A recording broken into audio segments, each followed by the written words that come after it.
तो नमस्ते और राधे राधे आप सभी को। ठीक है।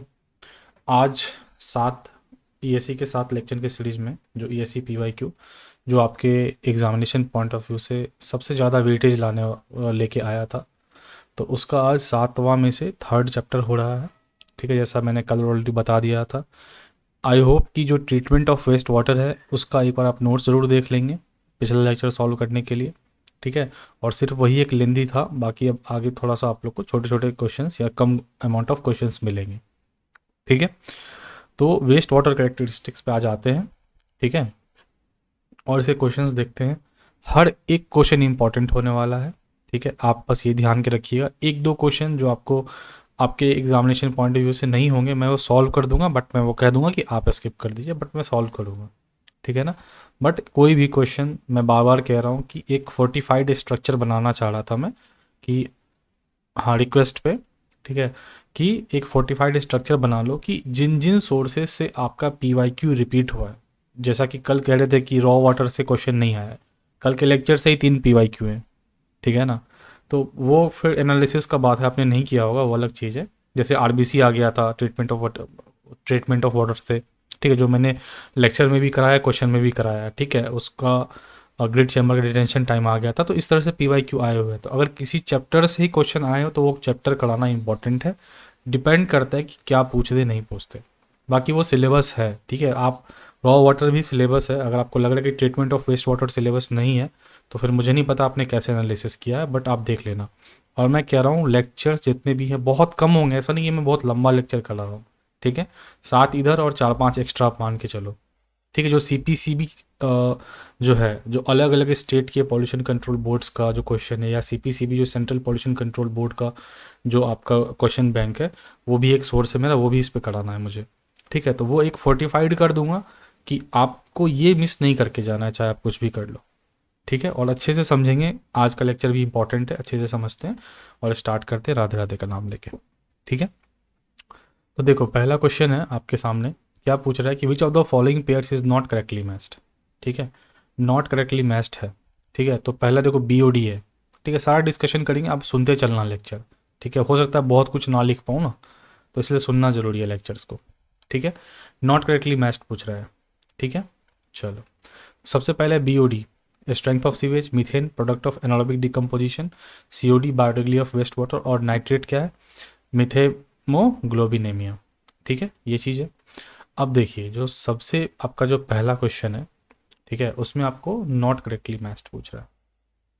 ठीक है, आपसे क्या पूछा जा रहा है, नॉट करेक्टली मैच्ड। ठीक है, तो देखो बीओडी जो है स्ट्रेंथ ऑफ सीवेज का इंडिकेटर होता है। ठीक है, सारे टर्म्स की एकदम एक्सप्लेनेशन करेंगे अभी, जब जब जिस पॉइंट पर ज़रूरत होगा आप बस सुनते चलना। बीओडी स्ट्रेंथ ऑफ सीवेज दिखाता है, वो बिल्कुल सही है, बाय डेफिनेशन ही है। ठीक है, उसकी भी चर्चा करेंगे। मीथेन है जो प्रोडक्ट ऑफ एनारोबिक डिकम्पोजिशन। ठीक है, ये भी बहुत सही है। हालांकि जब भी एनारोबिक यानी कि ऑक्सीजन के एब्सेंस में जब भी डिकम्पोजिशन होता है, ऑक्सीजन की अनुपस्थिति में जब भी डिकम्पोजिशन होता है, तो अगर मीथेन कहा जा रहा है तो बहुत देखना कि एक क्वेश्चन आया था उसमें यहाँ ऐसे लिखा है मेनली। ठीक है, तो ये क्या होता है कि कभी कभी ऐसे, जनरली तो उसको अभी सही मान के चल रहा है, बट ऐसा मेनली लिखा आना चाहिए क्योंकि आपको CO2 भी बनता है। ठीक है ना, सल्फाइड H2S भी शायद बने। ठीक है ना, तो ये सारे भी बनते, तो मेनली मीथेन बनता है, CH4 होता है मीथेन का केमिकल फार्मूला। ठीक है, ध्यान रखेंगे। COD है बायोडिग्रेडेबिलिटी ऑफ वेस्ट वाटर। देखो COD नहीं है। ठीक है ना, ये दोनों के लिए होता है, बायोडिग्रेडेबिलिटी और नॉन के लिए भी होता है, नॉन बायोडिग्रेडेबल के लिए भी होता है। तो ये आंसर आपका नॉट करेक्ट है, ये गलत होगा तो यही आपका करेक्ट आंसर हो जाएगा। ठीक है, और मैंने आपको बता रखा है कि नाइट्रेट की कमी से, जो नाइट्रेट है उसके इन्फ्लुएंस से क्या होता है आपको ट्रेट। ठीक है, मेथेमोग्लोबिनेमिया होता है, इसको ब्लू बेबी डिजीज़ भी बोलते हैं, और इसकी जो लिमिट मैंने बताई थी अगर आपको याद होगा तो IS 10-262 में इसकी लिमिट दी हुई है आपको 45 मिलीग्राम पर लीटर। ठीक है, चलते थोड़ा सा बीओडी समझते हैं। ठीक है, बीओडी क्या होता है। बीओडी का फॉर्म होता है, फुल फॉर्म होता है बायोकेमिकल, पहले लिख लो, बायोकेमिकल। ठीक है, ऑक्सीजन डिमांड। ठीक है, बायोकेमिकल ऑक्सीजन डिमांड होता है बीओडी का फुल फॉर्म। ठीक है, बीओडी क्या होता है, जितना ऑक्सीजन आपको चाहिए।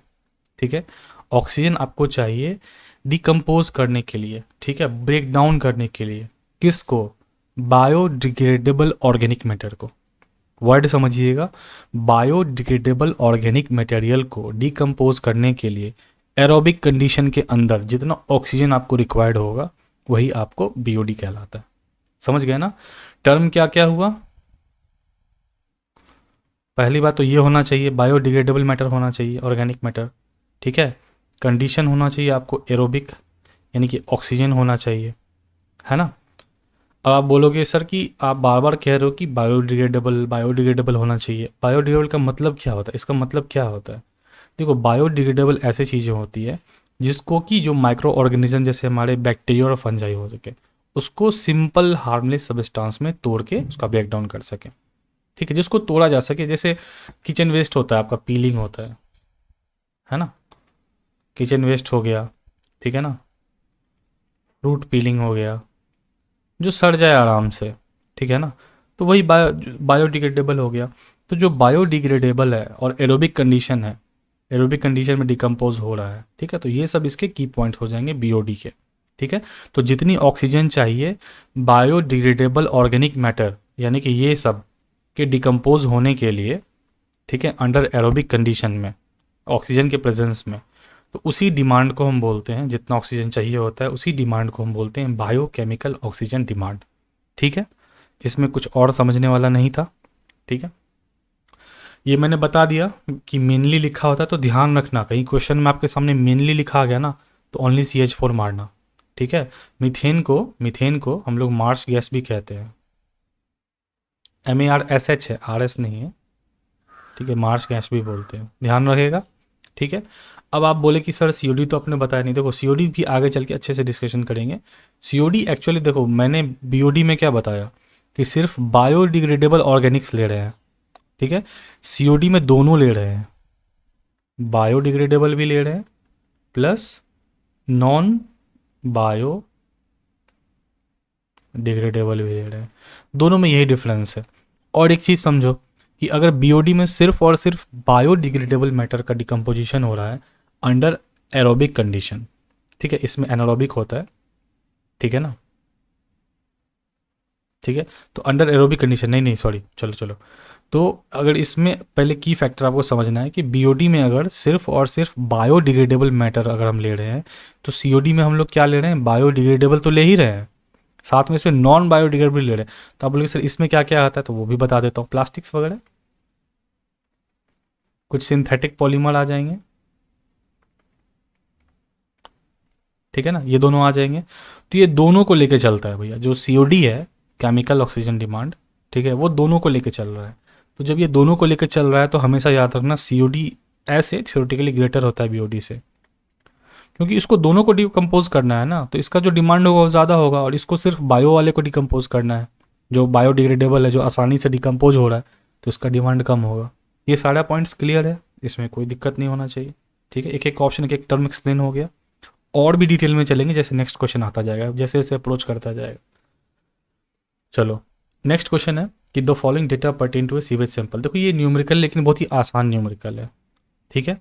और इसका जो है ना, जो आपके सैनिटरी के एग्जामिनेशन में इसका फॉर्मूला आया हुआ था, ठीक है, मतलब इससे थोड़ा सा रिलेटेड फॉर्मूला आया हुआ था डिप्लेटेड ऑक्सीजन माइनस करके, जहाँ तक मुझे याद है। तो एक बार देख लो, कुछ है नहीं, ये डाइल्यूशन फैक्टर पे सैंपल है तो इसका बीओडी पूछा हुआ है, ठीक है ना। ये डाइल्यूशन इसका जो है आप समझ लो पहले डाइल्यूशन फैक्टर कैसे निकालते हैं। इसको निकालने के लिए कितना बीओडी आपको है लास्ट में, उसको निकालने के लिए सबसे पहले हमको डाइल्यूशन फैक्टर निकालना पड़ेगा। तो डी एफ है डाइल्यूशन फैक्टर, उसकी फॉर्मूला क्या होता है, volume of diluted sample, DIL को डाइल्यूटेड लिख रहा हूँ, volume of diluted sample divided by volume of undiluted sample, undiluted sample, ये हो गया, ठीक है ना। अब देखो ये हो गया, तो यहाँ पे आपको DF क्या आ गया, यहाँ पे DF आपको आ गया 100। अगर ले लो, हमने इमेजिन किया कि जो वॉल्यूम ऑफ अनडाइल्यूटेड सैंपल है 1% अगर दिया हुआ है तो 100 ले लो, और अनडाइल्यूटेड कितना है 1%, तो इसका आपको 100 आ गया, ठीक है ना। अब देखो इसका फॉर्मूला होता है बीओडी का, जितना बच गया डाइल्यूशन फैक्टर वाले के रिस्पेक्ट में, ये फॉर्मूला होता है आपको initial DO minus final DO into dilution factor, sorry.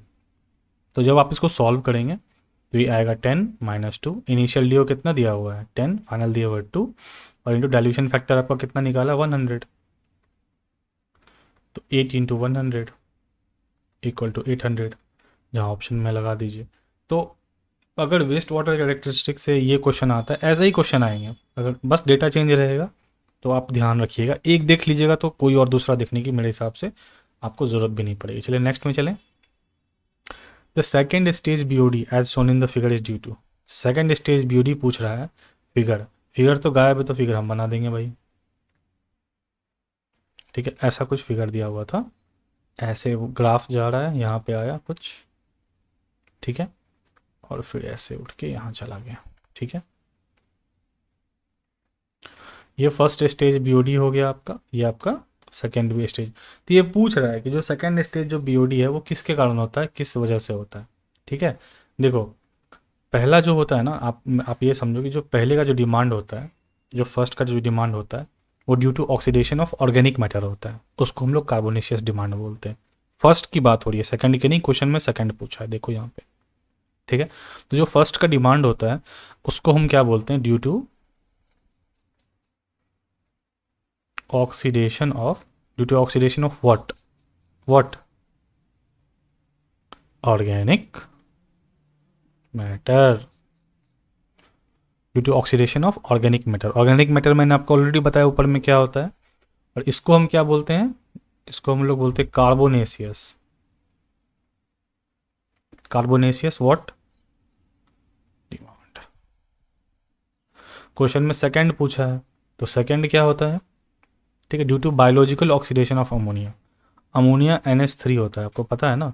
इस NH3 का जो बायोलॉजिकल, वर्ड्स पे ध्यान देना, biological what oxidation, oxidation reduction से रिलेटेड क्वेश्चन भी पेपर 2 में आता है। तो पेपर 1 में केमिस्ट्री पढ़ोगे तो पेपर 2 में भी 7-8 क्वेश्चन आ जाते हैं, ध्यान रखना केमिस्ट्री के, जैसे ऑक्सीडेशन रिडक्शन पे या प्रेसिपिटेशन पे क्वेश्चन आया हुआ है, ये सारी चीज़ें रिलेटेड ही रहती है। तो बायोलॉजिकल ऑक्सीडेशन है ना ऑफ अमोनिया होता है, NH3 का क्या होता है, बायोलॉजिकल ऑक्सीडेशन होता है। तो ये हम लोग क्या बोलते हैं, इसको बोलते हैं हम लोग नाइट्रिफिकेशन या नाइट्रोजीनियस डिमांड, ठीक है ना।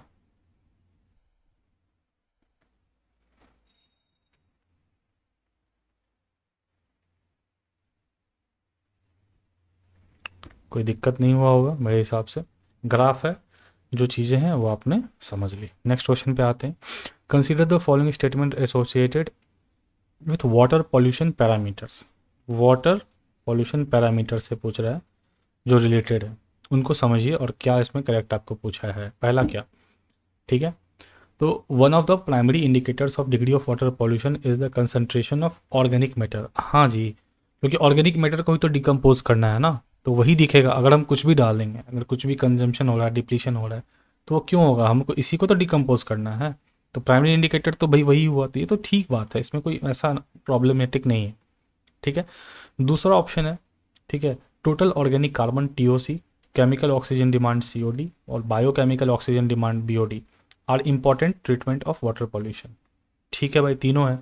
COD मैंने आपको बता दिया क्या था, BOD मैंने आपको बता दिया, और टोटल ऑर्गेनिक जिसमें है उतना, वो टोटल उसका क्वांटिटी होती है, उसको TOC बोलते हैं, टोटल ऑर्गेनिक कार्बन। इंडिविजुअली पढ़ोगे तो आपको समझ में आ जाएगा कि इस टर्म का मतलब क्या है, ठीक है। जनरली क्या है, TOC, COD और BOD, ठीक है, ये आपसे बोला जनरली ये होता है, ठीक है ना।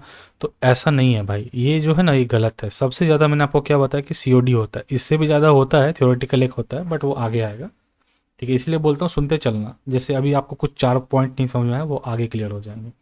तो COD ज़्यादा होता है, इन सब में बता रहा हूँ मैं, ठीक है ना। तो यहाँ पे क्या हो जाएगा भाई, COD greater than BOD greater then. अब ये अलग चीज़ है, और एक THOD होता है, वो अलग चीज़ होता है, ठीक है। उस पर हम बिल्कुल चर्चा नहीं करेंगे, जब आएगा क्वेश्चन तब करेंगे। तो TOC, COD और BOD ये गलत सीक्वेंस है, this is the correct sequence. तो आपका 1 और 2 मेरे हिसाब से सही होना चाहिए, ठीक है। चलो, तीसरा गलत है ना। चलो नेक्स्ट क्वेश्चन।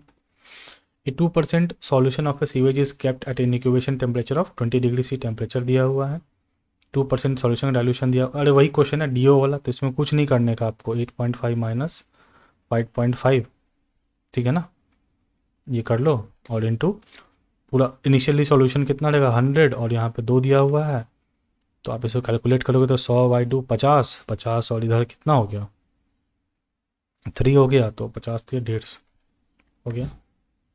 वही सेम क्वेश्चन है, डेटा बस चेंज्ड और कुछ भी नहीं है। For a waste 5-day BOD at 20 degree C is found to be 200 milligram per litre. ठीक है, 5 दिन का BOD दिया हुआ, ये पूछ रहा है कि अगर 5 दिन का, अगर 20 डिग्री सेंटीग्रेड पे आपका 200 है, ठीक है, तो 30 डिग्री सेंटीग्रेड पे क्या होगा, ये क्वेश्चन मार्क है। ठीक है, आपको पता होगा ना, ये आपका PYQ है सैनिटरी का, आपसे पूछा हुआ था जो स्टैंडर्ड BOD क्या होता है, तो ये आंसर उसका ये था कि 5 डे एट 20 डिग्री सी। ठीक है ना, ये आपका सैनिटरी का PYQ था और इसका आंसर यही था। ठीक है, अभी जहाँ तक अमेंडमेंट हुआ है, मैं एक और वेरीफाई भी करूँगा इसको, आप भी करना, ये अमेंडमेंट होके 27 डिग्री सेंटीग्रेड पे आ गया है फॉर 3 डेज। ठीक है, जो मेरे पास की सॉल्यूशन है उसमें ये 3 पॉइंट समथिंग डेज आता है, बट अगर आपको ऑप्शन में ये दिखे, ठीक है ना, तो टिक ज़रूर मारना, ये ना दिखे अगर और ये दिखे तो टिक ज़रूर मारना। ठीक है, बाकी अब देखो इसको समझते हैं 6 नंबर क्वेश्चन क्या कह रहा है हमें। ठीक है, देखो एक है ना BOD, फॉर्मूला बताता हूँ मैं आपको, एट टी टेम्परेचर होता है, BOD एट टी टेम्परेचर, इसका फॉर्मूला होता है BOD अल्टीमेट। ठीक है, अल्टीमेट BOD बोलते हैं, एक एक वर्ड डिस्कस करेंगे, चिंता नहीं करना है। ठीक है, इन 10⁻⁻ KD इंटू टी, ये भी टी टेम्परेचर है। ठीक है ना, यहाँ जो मैंने टी लिखा हुआ है। ठीक है, अब देखो ये जो KD होता है ना, ये KD होता है, इस KD की जो वैल्यू होती है ये डिपेंडेंट होती है टेम्परेचर पे। ठीक है, ये जो KD होता है ये टेम्परेचर डिपेंडेंट होता है। ठीक है, तो जैसे जैसे अगर, अच्छा हाँ, एक और चीज़ देखो, ये जो KD है एट T डिग्री सेंटीग्रेड, ठीक है ना, ये होता है KD 20, ठीक है, 20 डिग्री सेंटीग्रेड, स्टैंडर्ड जब लेके चल रहे हैं तो 1.047, और ये होता है T-20। ठीक है, T-20 होता है। ठीक है, इसको हम लोग बोलते हैं वांट ऑफ आर्हेनियस इक्वेशन। ठीक है, आपको ये नहीं याद रखना, बट देखो याद ऐसे नहीं बोलूँगा भाई, एक एक चीज़ इंपॉर्टेंट है, बट देख लो, आपके सामने इक्वेशन भी लिख दी है, आपने देखा भी होगा, और रिलेशन यहाँ पे ये बैठता है कि जो KD होता है ना वो डिपेंडेंट ऑन टेम्परेचर होता है, जैसे मैंने आपको बताया KD जो होता है वो टेम्परेचर डिपेंडेंट होता है। तो ठीक है, अगर KD की वैल्यू ज़्यादा होगी, अगर KD बढ़ेगा, ठीक है ना, KD अगर ज़्यादा है, सॉरी टेम्परेचर अगर बढ़ेगा, ठीक है, तो KD की भी वैल्यू बढ़ेगी। ठीक है ना, KD की वैल्यू बढ़ेगी, समझ रहे हो ना, टेम्परेचर अगर बढ़ेगा तो KD की वैल्यू बढ़ेगी। तो जो 30 डिग्री सेंटीग्रेड पे होगा, ठीक है ना, वो क्या होगा, मोर देन 20 डिग्री सी। समझ में आया? ठीक है ना, अगर 20 डिग्री सी पे इतना है, ठीक है, 20 डिग्री सी पे इतना है और टेम्परेचर बढ़ गया, तो इस इक्वेशन में तो हम लोग KD यूज़ करते हैं, तो टेम्परेचर के हिसाब से KD भी बढ़ता घटता है। ठीक है ना, तो अगर टेम्परेचर बढ़ गया तो फिर आपको क्या होगा, ये भी 30 डिग्री सी पे इसकी वैल्यू 200 से तो बढ़ ही जाएगी ना। समझ, डायरेक्ट रिलेशन है बस, तो आंसर भी है मोर देन 200। आसानी समझाया है, कुछ ज़्यादा फंसाया नहीं है इसमें, नॉर्मल से समझा के निकाल दिया है। ठीक है, बस क्वेश्चन नेक्स्ट पे आते हैं। The ultimate BOD value of a waste, तो अल्टीमेट BOD आ गया ना, अल्टीमेट वैल्यू ऑफ, ये क्या होता है, रिमेन द सेम एट, और ये अनअफेक्टेड होता है टेम्परेचर से। मैंने यहाँ पे जो BOD U लिखा था, देखो ये है ना BOD U, ये क्या होता है, यही होता है ultimate BOD, ultimate biochemical oxygen demand, और ये ये टेम्परेचर से अनअफेक्टेड रहता है। ठीक है, अब क्यों रहता है, अब देखो अल्टीमेट BOD का क्या होता है, बेसिक डेफिनेशन समझेंगे। ठीक है, total amount of organic matter, ठीक है ना, water does not depend upon temperature. ठीक है, ये तो समझ में आ गया। तो आप क्यों कह रहे हैं कि ये टेम्परेचर डिपेंडेंट नहीं हो रहा है, क्योंकि देखो एक मेरे पास वेस्ट वाटर है, वेस्ट वाटर है, इसमें जो total amount of organic content होगा, मान के चलो मैटर होगा, ऑर्गेनिक मैटर तो एक क्वांटिटी है ना, ऑर्गेनिक मैटर एक क्वांटिटी है। ठीक है, तो ये क्वांटिटी तो आपको फिक्स बता दी गई कि चलो इतना ऑर्गेनिक मैटर है, आप उसको ट्रीट करो। तो ये जो ऑर्गेनिक मैटर क्या है, एक क्वांटिटी है, क्वांटिटी तो फिक्स रहती है। तो क्वांटिटी का टेम्परेचर से क्या रिलेशन है, ठीक है ना। अल्टीमेट बीओडी है वो एक क्वांटिटी है, उस क्वांटिटी का आपको क्या रिलेशन है टेम्परेचर से, कोई रिलेशन नहीं है ना, तो इसीलिए होता है उस क्वांटिटी का। अभी आप ये नहीं पूछा कि क्या हो रहा है नहीं हो रहा है, क्या हो रहा है नहीं, आपसे ये पूछा कि उस क्वांटिटी का टेम्परेचर से क्या रिलेशन है, उस क्वांटिटी का टेम्परेचर से कोई रिलेशन नहीं है, that is why does not change with temperature. Next, अब देखो 2001, in which one of the following test is the organic matter in the waste water used as food by micro organism, ठीक है। कौन सा ऐसा test है जिसमें जो ऑर्गेनिक मैटर है, ठीक है, इन द वेस्ट वाटर जो ऑर्गेनिक मैटर है उसको एज ए हम फूड यूज़ करते हैं, ठीक है, कौन सा ऐसा टेस्ट है, ठीक है, आपको अच्छे से मालूम है भाई, वही डिफिनेशन था, तो इसमें मेरे हिसाब से कुछ नहीं है। बाकी आपको बीओडी टेस्ट देखना है, तो ये बीओडी जो टेस्ट होता है सुन ही लो थोड़ा सा। हम इसमें क्या करते हैं, वाटर सैंपल लेते हैं, हम इसमें क्या करते हैं, वाटर सैंपल लेते हैं और 5 दिन उसको देखते हैं,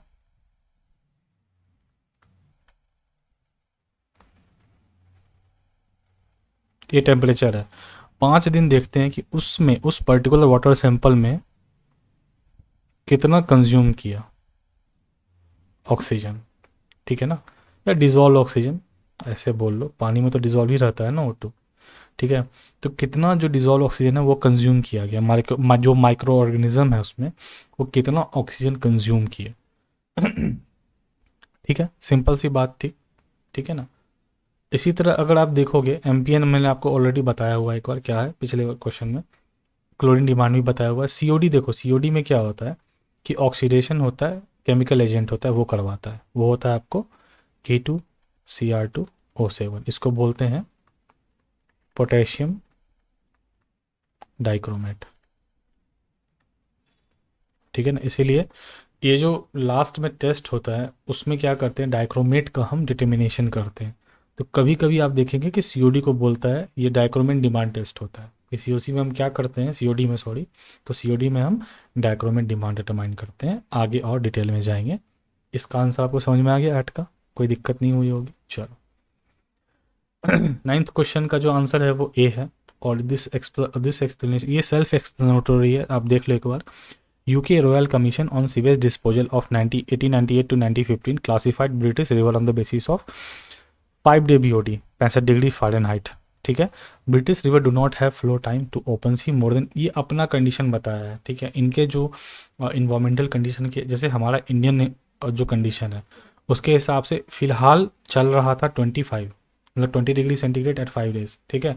अभी थोड़ा बहुत अमेंडमेंट होकर 27 डिग्री सी एट 3 डेज आया, 3 पॉइंट समथिंग, ठीक है। तो वो उनके इन्वायरमेंटल कंडीशन के हिसाब से इन्होंने फिक्स किया हुआ था। ये दोनों स्टेटमेंट सही है, और assertion is the correct explanation of the reason is the correct explanation of the assertion, that is why the answer is a in front of you, ठीक है। चलो नेक्स्ट आते हैं 10, क्या करना है, हमें मैच लिस्ट करना है different form of nitrogen in water और इन्फ्रेंसेस। इन्फ्रेंसेस क्या होता है भाई, चलो तो ये अलग अलग का क्या काम है, ठीक है। तो देखेंगे अब हम नाइट्रेट नाइट्रोजन, तो ये क्वेश्चन नंबर मेरे हिसाब से 10 था। देखो नाइट्रेट होता, ये सब क्या ना, अमोनिया के अलग अलग फॉर्म है, नाइट्रेट हो गया, नाइट्राइट हो गया, ये जब आप सुनेंगे ना, ये अमोनिया का ही NH3 का, अमोनिया के ही अलग अलग फॉर्म्स है, ठीक है। तो ये जो नाइट्रेट और नाइट्रोजन क्या करता है, ये आपको क्या बताता है, ठीक है, मतलब जो आधा गला सारा गला होता है उसको क्या बोलते हैं, पार्टली डिकम्पोज, ठीक है ना, ये आपको बताता है पार्टली डिकम्पोज कंडीशन। पूरी तरह से ऐसे पढ़ेंगे कि वाटर में अगर नाइट्रेट नाइट्रोजन आपको दिख रहा है, मतलब कि उसमें जो ऑर्गेनिक मैटर है वो पार्टली डिकम्पोज है, ठीक है ना, यही मतलब। तो इसका मतलब क्या हुआ, ठीक, ये हो गया आपको। चलो नेक्स्ट चलते हैं, टोटल नाइट्रोजन, उसके बाद और क्या क्या है, ठीक है। तो ए का आपको हो गया कितना, 3, देख लो लिस्ट 2 नीचे है ना, थोड़ा सा दिक्कत हो रहा है। तो नाइट्रेट नाइट्रोजन होगा, पार्टली डिकम्पोज कंडीशन होगा, ठीक है ना। उसके बाद अगर इसमें आपको यूट्रिफिकेशन का दिख रहा है क्या, यूट्रिफिकेशन आपका रिजल्ट हो गया, ठीक है। तो इसका जो आंसर है वो 3 है, नीचे इसलिए दिख नहीं रहा ना, यूट्रिफिकेशन में रिजल्ट, तो ए का 3 हो जाना चाहिए ना, ठीक है। क्वेश्चन नंबर 10 है, ठीक है ना, ए का 3। अब आपका टोटल नाइट्रोजन आता है नेक्स्ट में, ठीक है, टोटल नाइट्रोजन आता है। तो टोटल नाइट्रोजन क्या होता है आपका, ठीक है, सेटिस्फैक्ट्री माइक्रोबियल एक्टिविटी। अगर आपको टोटल नाइट्रोजन है तो आपका सेटिस्फैक्ट्री क्या होगा, माइक्रोबियल एक्टिविटी होगा, ठीक है। चलो नेक्स्ट देखते हैं, nitrite nitrogen, nitrite TRIT, nitrite nitrogen, वो क्या करता है, अनसेटिस्फैक्ट्री, अगर वो है तो आपका अनसेटिस्फैक्ट्री माइक्रोबियल एक्टिविटी होगी, ठीक है। ये अलग अलग फॉर्म्स ऑफ नाइट्रोजन है, वो अलग अलग काम करवाता है आपसे, ठीक है। चौथा है आपका अमोनिया नाइट्रोजन, ठीक है। अमोनिया नाइट्रोजन आपको क्या करता है, ठीक है ना, वो क्या करता है, आपको रिसेंट ऑर्गेनिक पॉल्यूशन दिखाता है। ये हो गया आपका 4, ये इसका सामने ही। तो अगर अमोनिया नाइट्रोजन है तो रिसेंट ऑर्गेनिक पॉल्यूशन है, रिसेंट अभी अभी ऑर्गेनिक मैटर जो मैंने बताया, और वो पॉल्यूशन की अभी अभी पॉल्यूशन हुआ है। तो मेरे हिसाब से 3214 इज द करेक्ट आंसर, ठीक है। कोई गलती तो नहीं की ना, ठीक है। क्वेश्चन नंबर नेक्स्ट, ठीक है। The correct statement of comparison of ultimate BOD, ultimate BOD का बेसिक डिफिनेशन मैंने आपको बताया, सीओडी का बताया, बीओडी 5 का भी बताया। अब यहाँ पे एक टर्म आपका फंस गया, थॉड, ठीक है। ये थॉड कुछ नहीं होता, TH जो है ना, ये TH for theoretical, OD for oxygen और D फॉर डिमांड। ये हो गया आपका theoretical oxygen demand, theoretical oxygen demand. Word में तोड़ोगे ना तो लगेगा सब कुछ आसान है। ठीक है। अब देखो, पहले इसका बेसिक डेफिनेशन बताएंगे, फिर बताएंगे क्या होता है। तो THOD ये क्या होता है, थ्योरेटिकल ऑक्सीजन डिमांड क्या होता है। अब देखो, इसमें कुछ भी नहीं है। अगर हमको exact quantity of organic matter पता है किसी भी सीवेज का सैंपल में या कोई वेस्ट वाटर में, अगर हमको quantity of all organic matter पता है, ठीक है, सीवेज में अगर हमें क्वांटिटी कि कितना उसमें ऑर्गेनिक मैटर है पता है, और हमें एग्जैक्ट केमिकल फार्मूला मालूम है कि हमको कैसे उस केमिकल फार्मूला को यूज़ करके हमको निकालना है वैल्यू, तो थियोरेटिकली तो हम कुछ पता कर ही सकते हैं उसका वैल्यू। तो यही जो थियोरेटिकल वैल्यू हम पता करते हैं with the help of what, formula,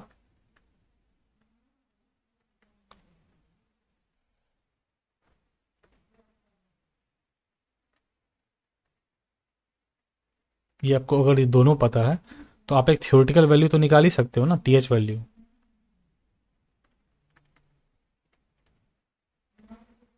theoretical value तो आप निकाल ही सकते हो ना, तो वही थ्योरेटिकल वैल्यू को अगर आपको फॉर्मूला मालूम है और पानी में कितना कचरा पड़ा हुआ है, मतलब सॉरी ऑर्गेनिक मैटर पड़ा हुआ है, वो आपको अगर मालूम है तो आप एक थ्योरेटिकल वैल्यू निकाल सकते हैं। उसी थ्योरेटिकल वैल्यू को THOD बोला जाता है, ठीक है। ये सबसे ज़्यादा होता है, ठीक है ना।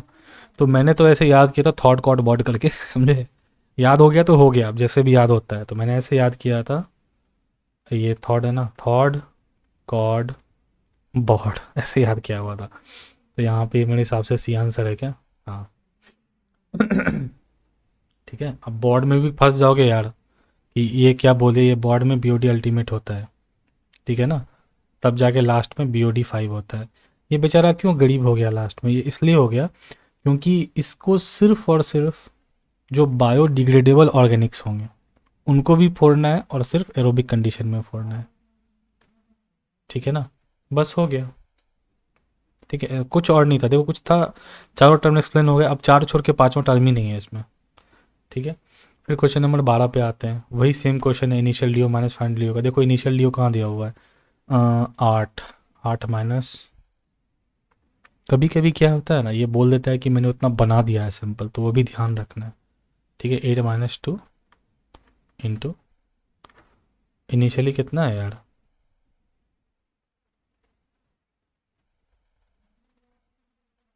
हम्म,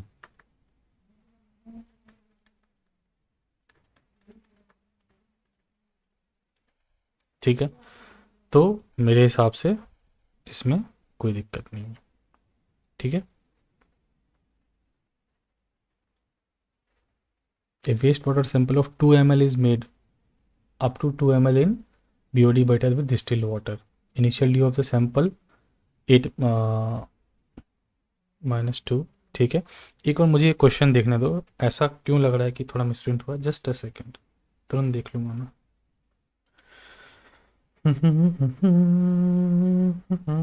क्योंकि मैंने सॉल्व करके इसको प्रैक्टिस पहले मैं करता हूँ, फिर आपको प्रैक्टिस करवाता हूँ, ठीक है ना। तो दैट इज मुझे पहले मुझे सॉल्व करना होता है, आपको सॉल्व करवाने से पहले तो मुझे ये पहले एक बार देखना पड़ेगा कि ये क्वेश्चन में तो कुछ प्रॉब्लम नहीं है ना। जस्ट एक सेकंड, तुरंत देख लूँगा मैं, टाइम नहीं लगेगा। क्वेश्चन नंबर है 12 है ना।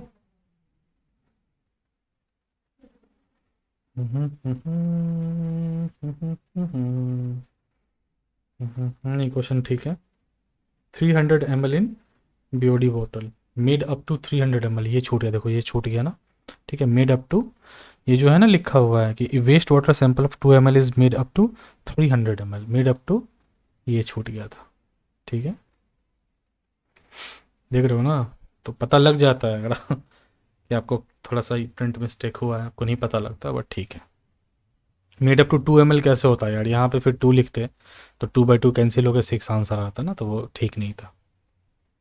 मैंने 2-3 बार प्रैक्टिस किया तब आपके सामने में कोई क्वेश्चन लेके आ पाता हूँ, ठीक है, क्योंकि मेरा भी तो यार नूब टाइम ही चल रहा है ना, समझ सकते होंगे। खैर, IAS सॉरी 2004 का क्वेश्चन आ रहा है। फिर अब देखते हैं विच of the following pairs is not correctly matched, कौन सा करेक्टली मैच्ड नहीं है। BOD बाई COD, ये दोनों जीरो, वेस्ट वाटर टॉक्सिक है, सही है ये तो। ठीक है, उसके बाद BOD वाई लेस देन 0.2 हो तो एक्लिमिजेशन ऑफ सीरीज नेसेसरी, चलो इसको भी नहीं पता तो रखते हैं। BOD by COD less than equal to 0.6, waste water is non biodegradable. अगर ये रेशियो मान के चलो, BOD बाई COD कितना बोल रहा है, 0.6 कम हुआ 1 से, तो ये रेशियो अगर 1 से कम है तो मतलब COD ज़्यादा है, डिनोमिनेटर ज़्यादा होगा तभी तो ये रेशियो 1 से कम होगा ना। ठीक है ना, तो ये नॉन बायोडिग्रेडेबल कैसे हो रहा है। ठीक है ना, ना यही गलत है, इसका आंसर C होगा। ठीक है ना, ठीक है, लेस देन, तब इसका मतलब देखो, अब ये बात है कि ये इसने बोल दिया कि ऐसा है, तो मतलब क्या कि वेस्ट वाटर जो पूरा का पूरा नॉन बायोडिग्रेडेबल है। अरे नहीं भाई, पूरा का पूरा नॉन बायोडिग्रेडेबल होगा, लेकिन पूरा का पूरा तो नहीं होगा ना। ठीक है ना, कुछ तो ऑर्गेनिक मैटर प्रेजेंट होगा ना, कुछ तो ऑर्गेनिक मैटर प्रेजेंट होगा, है ना।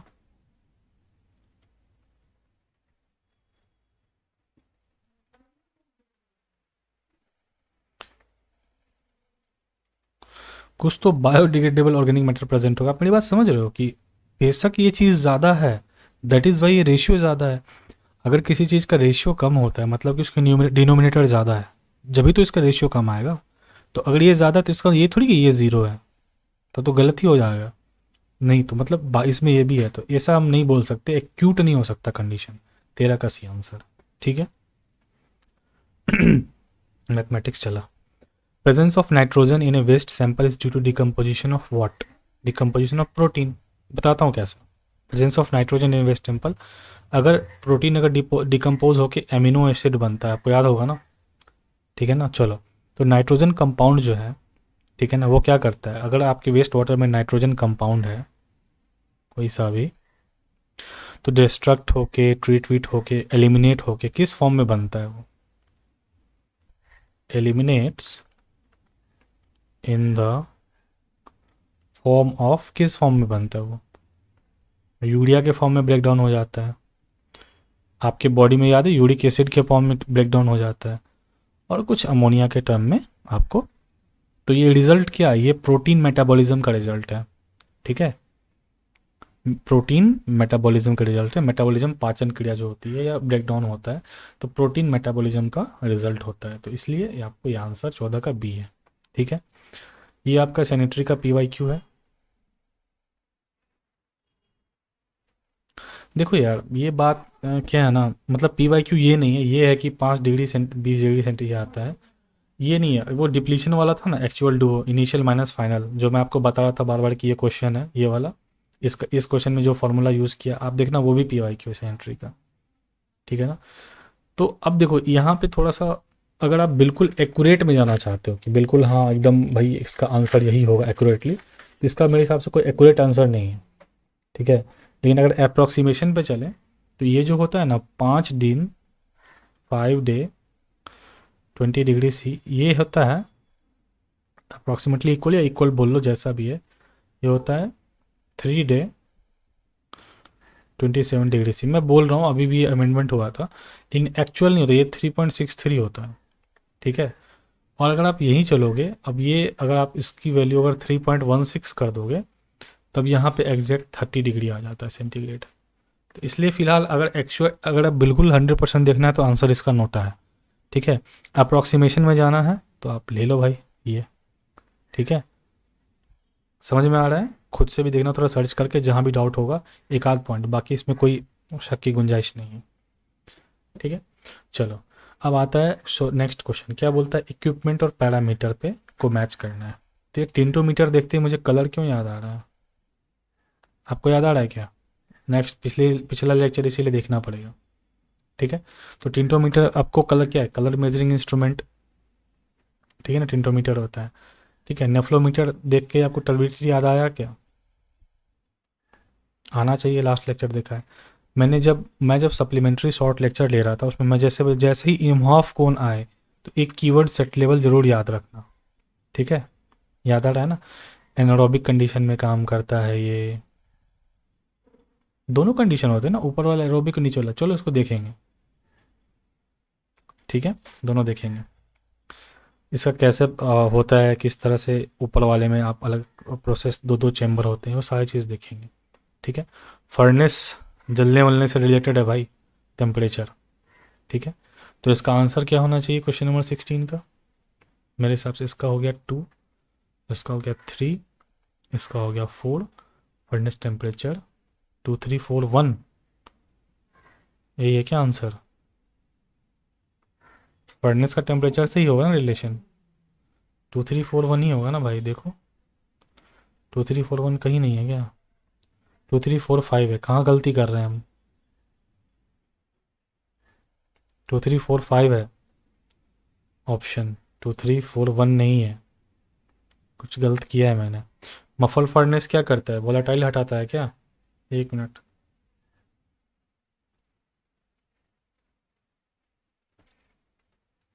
ठीक है। तो ये मफल 2 3 4 है ना, तो इसका आंसर तो 100% आपका डी ही है। ठीक है, 100% इसका आंसर डी है। ठीक है, मफल फर्नेस का शायद मैं भूल गया हूँ, अगर आपको याद होगा तो देखना, टेम्परेचर है या सेट, ये आपको वोलाटाइल सॉलिड है। मेरे हिसाब से अगर वो लास्ट वाला ऑप्शन मैच करे तो डी का 5 ही होना चाहिए, लेकिन मुझे एक्चुअल में ऑनेस्टली अभी नहीं पता है। ठीक है, तो 2 3 4 अगर सही है तो आपका आंसर डी सही है, देख लेना क्या है। ठीक है, नेक्स्ट क्वेश्चन आता है 17 नंबर क्वेश्चन में क्या है, in the context of water polluted with sewage what does BOD signify. BOD क्या बताता है, बायोकेमिकल ऑक्सीजन डिमांड। भाई ये मत देखो कितना सिमिलर लगता है ना, बायोलॉजिकल बायोकेमिकल, बस इतना सा का फ़र्क छोटा सा है। ठीक है ना, अगर बहुत स्पीड में क्वेश्चन सॉल्व किया तो 100% चांस है, 100% क्या, मैं मेरा खुद हो गया था मार के आने का, तो ये भी ऑप्शन में है भैया, दिक्कत मत करना। नेक्स्ट आता है 18, what does the presence of excess nitrates, याद रखना TRAT ट्रेट्स है ना, ट्रेट्स है, मैंने ऊपर में बताया भी है, अभी फिर से बताऊंगा। देखो समझते हैं पहले, अगर नाइट्रोजन अगर सीवेज में प्रेजेंट है, अगर नाइट्रोजन प्रेजेंट है तो उसका मतलब क्या होता है कि ऑर्गेनिक मैटर है। पहले तो सादा सा बात ये समझो। ठीक है, सादा सा बात ये समझो। ठीक है, और ये किस किस फॉर्म में प्रेजेंट रहता है, अमोनिया के फॉर्म में भी हो सकता है ना, फ्री अमोनिया के फॉर्म में हो सकता है। ठीक है ना, और नाइट्रेट के फॉर्म में भी हो सकता है। जैसे ही ट्रेट याद आता है तो आपको कुछ और भी याद आना चाहिए, कोई ब्लू बेबी सिंड्रोम था, याद करो। फिर आपको नाइट्राइट भी इसके फॉर्म में भी रहता है ये, तो ये सब कुछ इसके फॉर्म्स है, उस फॉर्म्स में रहता है। ठीक है ना, अब देखो अगर फ्री अमोनिया है, फ्री अमोनिया है, तो फ्री अमोनिया में क्या होता है, फर्स्ट स्टेज ऑफ डिकम्पोजिशन। ये पहला क्या होता है इसका, फ्री अमोनिया अगर दिख रहा है तो यानी कि फर्स्ट स्टेज ऑफ डिकम्पोजिशन चल रहा है। ठीक है, अगर फ्री अमोनिया दिख रहा है तो ठीक है, मतलब रिसेंट पॉल्यूशन है। अगर फर्स्ट स्टेज चल रहा है तो रिसेंटली ही कुछ हुआ होगा ना, तो रिसेंट पॉल्यूशन है।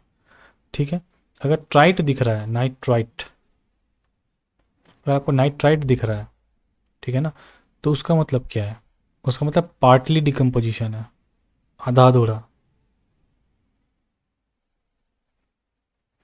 ठीक है, उसके बाद अगर आपको नाइट्रेट दिख रहा है,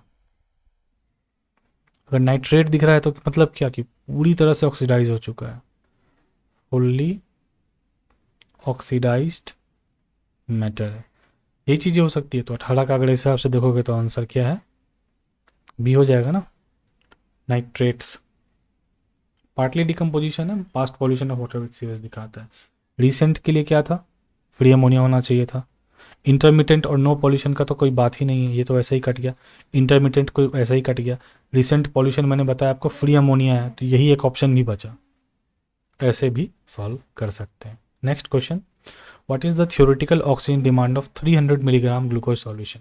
देखो भाई, एक्चुअल में आपको ये क्वेश्चन आना चाहिए नहीं एग्जाम में, ठीक है, ठीक है। थ्योरेटिकल ऑक्सीजन डिमांड ऑफ पूछ रहा है 300 milligram per litre glucose solution का, ठीक है। लेकिन हम सॉल्व कराएंगे और आपको इस क्वेश्चन को देख के इसका आंसर याद रखना है। आया तो डिट्टो आएगा, नहीं तो आएगा नहीं। इसका जो सॉल्यूशन होता है ऑफ केमिकल रिएक्शन होता है, फॉर्मूला मैं वो लिखता हूँ पहले, C6H12O6 6O2, ये डिकम्पोज होके बनता है क्या, 6CO2 प्लस 6H2, ये बनता है। आप जब इसका वेट, मॉलिक्यूलर वेट निकालोगे तो 180 ग्राम आएगा। इसका निकालोगे तो 192। आपको अच्छे से पता है इसका केमिकल क्या क्या होता है, प्रॉपर्टीज़ 192 है ये, ठीक है। फिर 6CO2 करोगे तो 264 ग्राम आएगा ये, और इसको तोड़ोगे तो आपको आएगा ये 108 ग्राम, ठीक है। यहाँ से हम इसको बनाते हैं एक एक नियम पे, यूनिटरी मेथड पे, कि सिंस 180 ग्राम ऑफ ग्लूकोज को क्या चाहिए, 180 ग्राम ग्लूकोज को रिक्वायर होता है 192 ग्राम ऑफ ऑक्सीजन, ठीक है ना, फॉर कंप्लीट ऑक्सीडेशन, ठीक है। तो एक को कितना चाहिए होगा, 192/180। तो फिर कितना पूछ रहा है हमसे, 300, यही पूछ रहा है ना। तो 300 कितना चाहिए, तो 192/180 गुना 300। किधर है मेरा कैल्सी, ये रहा,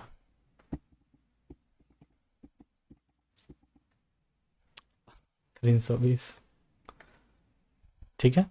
तो ध्यान रखना, क्वेश्चन तो नहीं आएगा बट आंसर भी याद रहेगा तो चटाचट आपको लग जाएगा।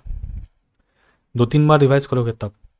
The below figure shows BOD curve, ठीक है, when the experiment was conducted at 20 degree centigrade. If the experiment, अगर ज़्यादा टेम्परेचर पे ये कंडक्ट किया जाता, एक BOD कर्व है, एक एक्सपेरिमेंट किया गया 20 डिग्री सेंटीग्रेड पे, अगर यही एक्सपेरिमेंट अगर आपको ज़्यादा टेम्परेचर पे किया जाता तो portion AB of the curve का क्या होता, ठीक है। भैया डायग्राम तो नहीं, हम बना देते डायग्राम, ये लो, ये डायग्राम बना हुआ था। अब नहीं डिटेक्ट किया प्रॉम्प्ट पे तो क्या कर सकते हैं, हाथ से बनाना पड़ेगा, ठीक है। This is A, this is B, ये रहता है ऑक्सीजन कंज्यूम,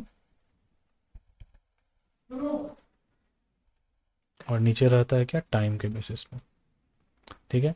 ये कर्व हो गया, AB कर्व के बारे में पूछा है, ठीक है। तो ज़्यादा ऑक्सीजन कंजम्पशन होगा तो क्या होगा, तो एट 30 डिग्री पे पूछा हुआ, 30 डिग्री सेंटीग्रेड पे क्या होगा, इस AB कर्व का डायरेक्शन क्या होगा, क्या होगा कर्व का, पहले बात समझते हैं। इधर है ना, ये जो LHS है, लेफ्ट तरफ देखो ऑक्सीजन कंज्यूम्ड है, और यहाँ पे टाइम है, इधर ध्यान रखना, ठीक है। देखो माइक्रोबियल एक्टिविटी मैंने आपको KD वाला क्वेश्चन में समझाया था कि 20 डिग्री सेंटीग्रेड से 30 डिग्री सेंटीग्रेड गया, टेम्परेचर का इंक्रीमेंट हुआ, यानी कि आपका तापमान बढ़ा। टेम्परेचर अगर बढ़ गया तो जो माइक्रोबियल एक्शन होगा उसमें एड होगा। ऐसा नहीं बहुत ज़्यादा टेम्परेचर बढ़ जाता तो दिक्कत है, लेकिन 20 से 30 बढ़ा तो जो टेम्परेचर बढ़ा उससे माइक्रोबियल एक्शन को हेल्प हुआ, एड मिला, वो अच्छे से और काम करेगा डिकम्पोजिशन में, ठीक है ना। तो क्या होगा कि बायोकेमिकल रिएक्शन रेट बढ़ेगा, मैंने रेट बढ़ेगा, रिएक्शन रेट बढ़ेगा। और मैंने पहले बता दिया था KD और T में क्या रिलेशन है, 200 ग्राम, वो पहले वाला क्वेश्चन में आपको बता दिया। तो जैसे टेम्परेचर बढ़ा तो आपका रिएक्शन रेट बढ़ा, उसका डिकम्पोजिशन बढ़ा, ठीक है ना। तो अगर ये रिएक्शन रेट बढ़ेगा तो O2 का जो कंजम्पशन होगा, ऑक्सीजन का कंजम्पशन होगा, ये भी बढ़ेगा, है ना। बहुत ही जल्दी जल्दी क्विकली डिप्लीट होगा। देखो कहाँ कहाँ से आ रहा है ये थ्योरी, जैसे ही टेम्परेचर बढ़ा तो रिएक्शन का रेट बढ़ा, रिएक्शन का रेट बढ़ा तो फास्ट रिएक्शन होगा, तो फास्ट रिएक्शन होने के लिए O2 का मात्रा ज़्यादा चाहिए, तो ऑक्सीजन अब क्विकली डिप्लीट हो रहा है, ठीक है, क्योंकि फास्ट रिएक्शन चल रहा है। तो जब ये क्विकली डिप्लीट होता है ना, तो ये जो AB कर्व है ये लेफ्ट की तरफ शिफ्ट कर जाता है, वही आंसर है इसका, ठीक है। ऑक्सीजन कंज्यूम्ड है ना, तो धीरे धीरे लेफ्ट की तरफ कर्व शिफ्ट होता जाएगा, क्योंकि ऑक्सीजन कंज्यूम हमको वाई एक्सिस पे दिखा रहे हैं। क्लियर है? चलो नेक्स्ट चलें। Which one of the following test employs ferroin indicator? कौन सा ऐसा टेस्ट है जिसमें फेरोइन इंडिकेटर हम लोग यूज़ करते हैं? क्वेश्चन नंबर 21 है। तो ये हम COD टेस्ट में यूज़ करते हैं। ठीक है, COD टेस्ट का पोस्टमार्टम कर लेते हैं, थोड़ा सा एग्जामिनेशन पॉइंट ऑफ व्यू से एकदम कीवर्ड्स पढ़ेंगे। ठीक है, COD टेस्ट में हम लोग क्या करते हैं, एक सैंपल लिया हमने वेस्ट वाटर का। ठीक है, पहले सैंपल लिया, अब क्या किया हमने, उसमें रिफ्लक्स ऐड किया। क्या? K2Cr2O7। इसको क्या बोलते हैं? पोटेशियम डाइक्रोमेट बोलते हैं। Cr2 है तो डाइक्रोमेट हो, Cr रहता तो क्रोमेट होता, तो डाइक्रोमेट है, याद रखना, डाइक्रोमेट में बार बोल रहा हूँ, डाइक्रोमेट है। ठीक है, उसके बाद हम लोग क्या करते हैं, इसमें हम लोग इसमें H2SO4 यूज़ करते हैं, सल्फ्यूरिक एसिड एज अ क्या एजेंट यूज़ करते हैं। ठीक है, चलो और क्या करते हैं भाई, यहाँ तक हो गया। इसका क्या करते हैं, टाइट्रेशन करते हैं। किसके अगेंस्ट? टाइट्रेशन करते हैं किसके अगेंस्ट? फेरस अमोनियम सल्फेट के अगेंस्ट। फेरस अमोनियम सल्फेट के अगेंस्ट इसका हम क्या करते हैं, टाइट्रेशन करते हैं। क्या यूज़ करके करते हैं इसमें? इंडिकेटर क्या यूज़ करते हैं? फेरोइन। हेरोइन नहीं, फेरोइन। इतना सा बात करते हैं। अगर आप ये सारा टर्म है, ये सारा पॉइंट अगर आप याद कर लेते हो ना, ठीक है, कि ऐसे ऐसे करते, क्योंकि अब वो पूरा घुस के आप तो पढ़ा होगा आपने, बट ये कीवर्ड्स अगर आप याद कर लेते हो तो आप चुटकियों में क्वेश्चन सॉल्व कर सकते हो। ठीक है ना, कि हमने इंडिकेटर फेरोइन ले लिया, ठीक है, टाइट्रेशन अगेंस्ट क्या, ये भी पूछ लिया किससे अगेंस्ट टाइट्रेशन करते, ये करते हैं। ठीक है, COD में एक और चीज़ इंपॉर्टेंट होती है, वेरी वेरी इंपॉर्टेंट भाई, इंपॉर्टेंट ही नहीं, इसमें लास्ट में हम करते क्या है, क्या डिटरमाइन करते हैं, क्या डिटरमाइन करते हैं, हम डिटरमाइन करते हैं कि डाइक्रोमेट कितना कंज्यूम होगा।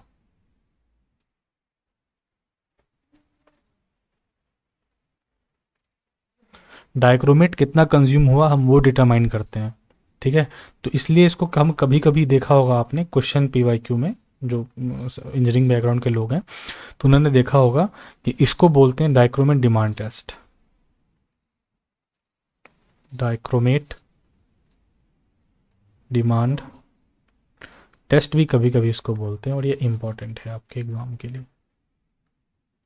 ठीक है, 21 खत्म, 22 पे चले। A sample of sewage is estimated to have a 5 day 20 degree CBOD। ठीक है, और इतना है 250 milligram per litre. If the test temperature भी 30 डिग्री C, फिर से टेम्परेचर बढ़ा दिया। ठीक है, in how many days BOD will be obtained. ठीक है, तो देखो क्वेश्चन नंबर 22 का जो है ना, कुछ कुछ स्टैंडर्ड रिजल्ट। ठीक है, तो आप इसमें मत जाना, क्योंकि ये कैलसी लगाना पड़ेगा इसको, फॉर्मूला इसको सॉल्व करने के लिए। मैं आपको बस ये बता देता हूँ, BOD 5 at 20 डिग्री सेंटीग्रेड, इसका जो फॉर्मूला हम लिखते हैं L into 1 - 10⁻⁻KD into T, हम लोग ये फॉर्मूला लिखते हैं। ठीक है, तो इसमें आंसर आपको 3.16 आएगा, ये होगा, बट ये कैलसी लगा के बनेगा आपके एग्जाम के पॉइंट ऑफ व्यू से। ये क्वेश्चन इंपॉर्टेंट नहीं है, नहीं आएगा, इतना हेवी क्वेश्चन नहीं आएगा, टेंशन। नेक्स्ट है 23। The BOD test is conducted for 5 days at 20 degree C। तो भाई ये तो ठीक है ना यार, तो PYQ भी है सैनिटरी का। ठीक है, सही है। नेक्स्ट क्या बोल रहा है, the amount of oxygen utilised by micro organism anaerobically is called BOD। तो ये स्टेटमेंट गलत हो गया ना, कैसे हुआ? द अमाउंट ऑफ ऑक्सीजन ठीक है, यूटिलाइज बाय माइक्रोनिज्म ठीक है, एनारोबिकली थोड़ी ना BOD होता है। BOD क्या होता है?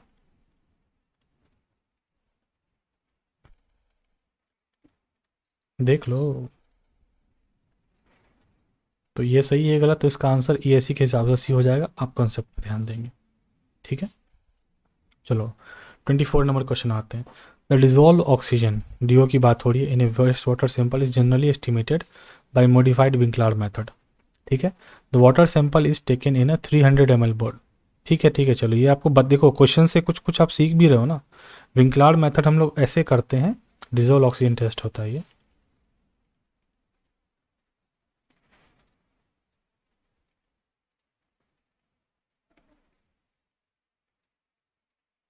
डिजोल्व ऑक्सीजन पता करते हैं विंकलार मेथड से। ठीक है, विंकलार मेथड से एक बॉडी बिल्डर का मुझे नाम याद आ गया, रॉली विंकलार। क्योंकि मेरे को इंटरेस्ट है उन, ओलंपिया देखता हूँ हर साल। बेचारा टॉप में कभी नहीं आ पाया, लेकिन उसका फिजिक बहुत खतरनाक था। ठीक है, the waste water sample is taken in 300, ठीक है, तो dissolve oxygen is fixed by adding, ठीक है ना। तो ये क्वेश्चन नंबर आपका 24 है। ठीक है, अब देखो क्वेश्चन नंबर 24 जानने के लिए मैं आपको दो तीन चीज़ें बताता हूँ। फॉर एग्जाम्पल कि विंगलार टेस्ट, मैंने तो ये बता दिया कि विंगलार टेस्ट करते हैं डिजॉल्व ऑक्सीजन जानने के लिए। ठीक है, दो तीन पॉइंट देखो। पहला ये है कि इसमें सबसे पहले हम सैंपल कलेक्शन करते हैं, ठीक है ना, सैंपल कलेक्शन करते हैं। ठीक है, विंगलार टेस्ट हो गया, सैंपल कलेक्शन करते हैं, फिर इसका MnSO4 डालते हैं इसमें, सैंपल को फिक्स करते हैं किस में, MnSO4 डालते हैं, रिएजेंट बोल सकते हो MnSO4 को। ठीक है, और अल्कलाइन आयोडाइज्ड एजाइड डालते हैं, अल्कलाइन आयोडाइज्ड एजाइड डालते हैं। ठीक है, फिर इस मैग्नीज सल्फेट डालते हैं, अल्कलाइन आयोडाइड एजाइड डालते हैं। ठीक है, ये क्या करता है, मैग्नीज हाइड्रोक्साइड का एक प्रेसिपिटेट बनाता है। ये क्या करता है, मैग्नीज को Mn लिखता हूँ, हाइड्रोक्साइड ऐसे लिख देता हूँ बस। ठीक है, तो इस मैग्नीज हाइड्रोक्साइड का क्या करता है, ये प्रेसिपिटेट बनाता है। यहाँ तक ठीक है, बनाया। इस सब में हम लोग क्या करते हैं, अगर आप देखे होंगे तो जो टाइट्रेशन होता है, टाइट्रेशन के टर्म में ये सब चीज़ें तो हमने देख ली। ठीक है ना, यहाँ से आपको कुछ कुछ क्लियर हो गया होगा। ठीक है, तो इसमें जो टाइट्रेशन में जो इंडिकेटर यूज़ करते हैं वो हम लोग स्टार्च का होता है, ये स्टार्च इंडिकेटर यूज़ करते हैं। ठीक है, बाकी और भी कुछ आपको जानने की ज़रूरत नहीं है, नॉर्मली चीज़ है। यही है कि इसका जो प्रेसिपिटेट होता है ना, इसका जो प्रेसिपिटेट होता है लास्ट में, बिल्कुल अगर लास्ट की बात करेंगे तो अगर वाइट पीपीटी टर्न्स ब्राउन, अगर वाइट कलर का प्रेसिपिटेट बने और वो ब्राउन हो जाए, ठीक है, तो हम क्या बोलते हैं कि डीओ प्रेजेंट है। एक सेकेंड,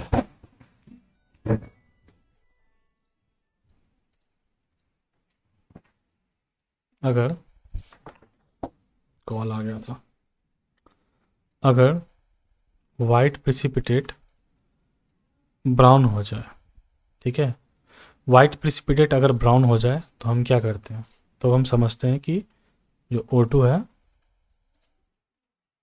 वो प्रेजेंट है। तो ठीक है, तो जो 24 नंबर क्वेश्चन है आप देख लो कौन सा मैच कर रहा है। ठीक है, 1 ml of concentrate H2SO4 for addition of alkali iodide reagent, that means the content mixed thoroughly, that a waiting past 10 minutes 1 ml of MnSO4 reagent is added। आप सारा ऑप्शन देखिए और सारा ऑप्शन देख के वो क्या लग रहा है कि क्वेश्चन 24 का जो आंसर है वो कहाँ मैच कर रहा है। तो 24 का जो आंसर है आप देखो, यहाँ भी देख सकते हो 1 ml of MnSO4 followed by addition of 1 ml of, ठीक है, देखो यहाँ पे ये गलत है। ठीक है, अल्कली आयोडाइड रिएजेंट, ठीक है, then the complete mix together, 5-10 minute wait किए और 1 ml of concentrate H2O4 is added. तो आपका ये आंसर 24 का सी है। ठीक है, कोई दिक्कत इसमें मेरे हिसाब से नहीं होना चाहिए। अब देखो ये जो है ना, ये बेसिकली एक टेस्ट है और टेस्ट का कुछ डेटा है। ठीक है, आपको नहीं प्रोसेस ये सब जानने की ज़रूरत है कि ये क्या हो रहा है और कैसे हो रहा है, टेस्ट है। टेस्ट का डेटा उठाइए, साइड में अगर आपके नोट्स हैं तो लिख लीजिए, और लिखा हुआ हो तो बहुत बढ़िया है, नहीं है, नहीं तो विंकलार टेस्ट डिजिटल ऑक्सीजन पता करते हैं, that would be sufficient for you. ठीक है ना, नेक्स्ट क्वेश्चन पे चलते हैं। अब देखो नेक्स्ट क्वेश्चन क्या है कि a sewage sludge has a water content of 99%। देखो ये सब तो क्वेश्चन अभी बहुत हेवी चल रहा है, ये 7 लेक्चर ही आपको दिक्कत होगा थोड़ा बहुत, अगर आपको समझने के बेसिस में हो रहा है, या वैसे तो मैं पूरा एक्सप्लेन कर रहा हूँ अच्छे से।